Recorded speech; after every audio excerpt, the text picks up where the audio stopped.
दोस्तों तो आज के इस वीडियो में बात करेंगे एक मेन बोर्ड आईपीओ के बारे में।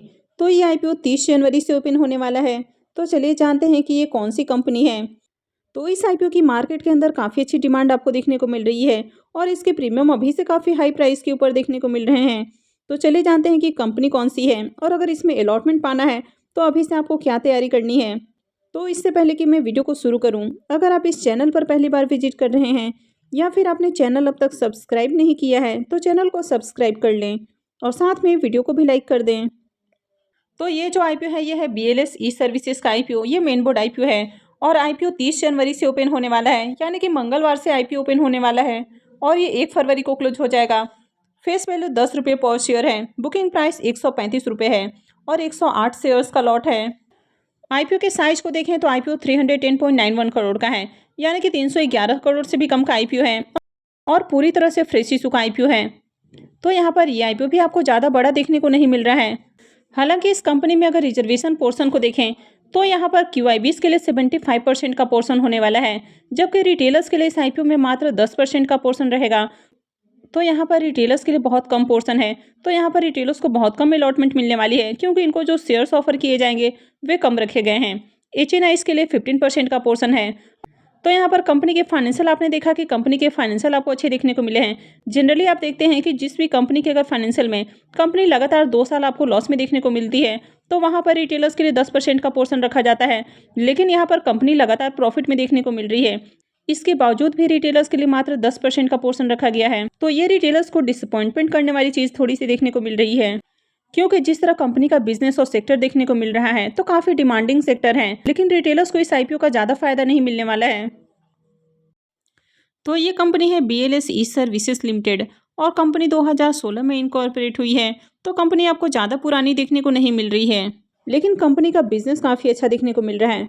कंपनी डिजिटल सर्विस प्रोवाइड करते हुए देखने को मिलती है, यानी कि ये जो कंपनी है ये ई सर्विस और ई गवर्नेंस सर्विसेज ऑफर करते हुए देखने को मिलती है।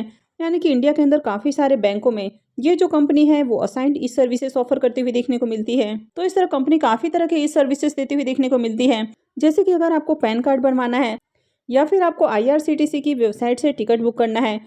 अब आपको ATM से पैसे निकालने हैं लेकिन आपको ATM यूज़ नहीं करना है, तो अगर आप आधार से विड्रॉल करने वाले हैं तो ऐसे में भी ई सर्विसेज की जरूरत होती है। तो कंपनी इस तरह के सर्विस ऑफर करती हुई देखने को मिलती है। तो कंपनी के अगर बिजनेस को देखा जाए तो कंपनी काफ़ी अच्छा बिजनेस करती हुई देखने को मिल रही है और यहाँ पर ज़्यादा कॉम्पिटिशन भी नहीं है। तो अगर इस सेगमेंट में अगर इनके लिस्टेड पेयर को देखें तो एक ही कंपनी अभी तक आपको मार्केट के अंदर लिस्टेड देखने को मिलती है और कंपनी है eMudra। और ये जो कंपनी है ये BLS इंटरनेशनल सर्विसेज की सब्सिडरी कंपनी आपको देखने को मिल जाती है। तो जो BLS इंटरनेशनल है वो अलग अलग देशों के लिए वीज़ा पासपोर्ट जारी करती हुई देखने को मिलती है, जिसमें Asia, Africa, Europe, south America, north America और मिडिल ईस्ट कंट्रीज आपको देखने को मिल जाती हैं, जिनके लिए कंपनी वीज़ा जारी करती है। कंपनी के फाइनेंशियल की बात करें तो यहाँ पर फाइनेंशियल 21 से 23 का कंप्लीट फाइनेंशियल है और साथ में फाइनेंशियल 24 के 2 क्वार्टर का फाइनेंशियल है। तो कंपनी के अगर एसेट की बात करें तो कंपनी के एसेट में ईयर ऑन ईयर आपको ग्रोथ देखने को मिल रही है। कंपनी के रेवेन्यू को भी देखें तो साल दर साल कंपनी के रेवेन्यू भी बढ़ते हुए देखने को मिले हैं। कंपनी के प्रॉफिट आफ्टर टैक्स को देखें तो कंपनी के प्रॉफिट में भी इजाफा है। तो जहां फाइनेंशियल 21 से फाइनेंशियल 23 के बीच में इसका जो प्रॉफिट है वो करीब 7 गुना होते हुए देखने को मिला है, वहीं फाइनेंशियल 22 से फाइनेंशियल 23 के बीच में बात करें वो मोर देन 3 टाइम्स होते हुए देखने को मिल रहा है। तो कंपनी के प्रॉफिट भी अच्छे देखने को मिल रहे हैं। कंपनी के नेटवर्थ को देखें तो कंपनी के नेटवर्थ में भी ग्रोथ है और साथ ही कंपनी के ऊपर आपको डेट भी देखने को नहीं मिल रहा है। तो कंपनी के अगर ओवरऑल फाइनेंशियल को देखें तो कंपनी के फाइनेंशियल आपको काफ़ी अट्रैक्टिव देखने को मिल रहे हैं। अब ये जो आईपीओ है ये 30 जनवरी से ओपन होने वाला है, यानी कि ट्यूसडे से ओपन होने वाला है, लेकिन कोई भी आईपीओ एंकर इन्वेस्टर्स के लिए एक दिन पहले ही ओपन हो जाता है। तो 29 जनवरी को आईपीओ एंकर इन्वेस्टर्स के लिए ओपन हो जाएगा। तो 29 को यानी कि मंडे को एंकर इन्वेस्टर्स इस आईपीओ में अप्लाई करेंगे। तो अगर आगे एंकर लिस्ट आपको अच्छी देखने को मिलती है तो ऐसे में इस आईपीओ की और ज़्यादा मार्केट के अंदर डिमांड बढ़ने वाली है, यानी कि इसके प्रीमियम में और आपको तेजी देखने को मिल सकती है। आईपीओ 1 फरवरी को क्लोज होने वाला है, तो इस आईपीओ में भी 3 दिन अप्लाई किया जा सकता है, 30, 31 और 1 को। आईपीओ का अलॉटमेंट डेट 2 फरवरी रहने वाला है। रिफंड डेट 5 फरवरी रहेगा। क्रेडिट डेट भी 5 फरवरी होने वाला है और आईपीओ की लिस्टिंग 6 फरवरी को होने वाली है।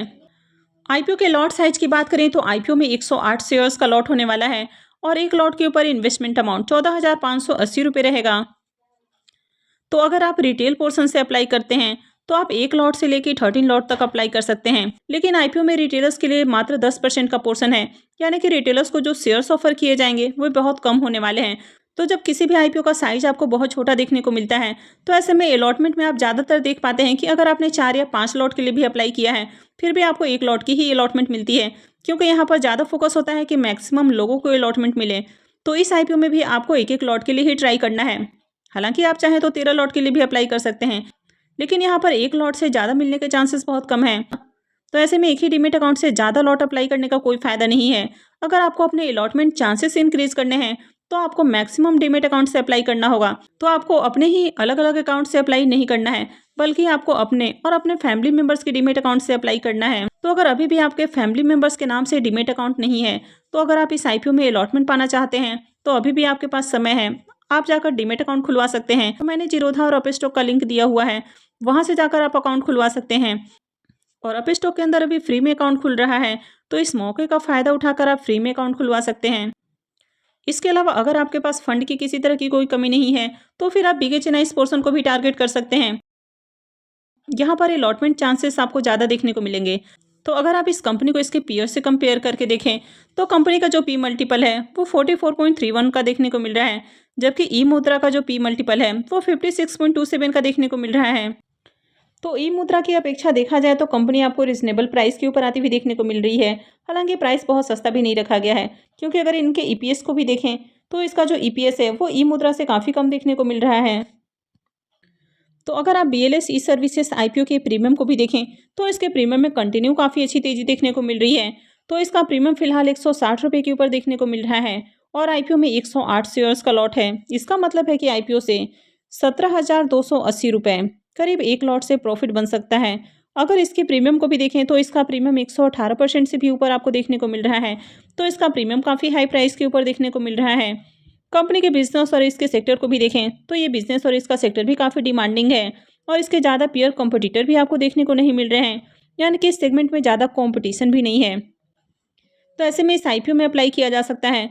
तो इस आईपीओ में लिस्टिंग गेन के साथ ही लॉन्ग टर्म के लिए भी होल्ड किया जा सकता है, क्योंकि अगर आप इसको होल्ड भी करते हैं तो लॉन्ग टर्म ये कंपनी आपको अच्छा प्रॉफिट बनाकर दे सकती है। तो इस आईपीओ में अप्लाई किया जा सकता है। तो आई होप कि आपको वीडियो अच्छी लगी होगी। तो अगर आपने इस वीडियो को अब तक लाइक नहीं किया है, तो वीडियो को लाइक कर दें और साथ में चैनल भी सब्सक्राइब कर लें। और वीडियो को अंत तक देखने के लिए आप सबका बहुत बहुत धन्यवाद।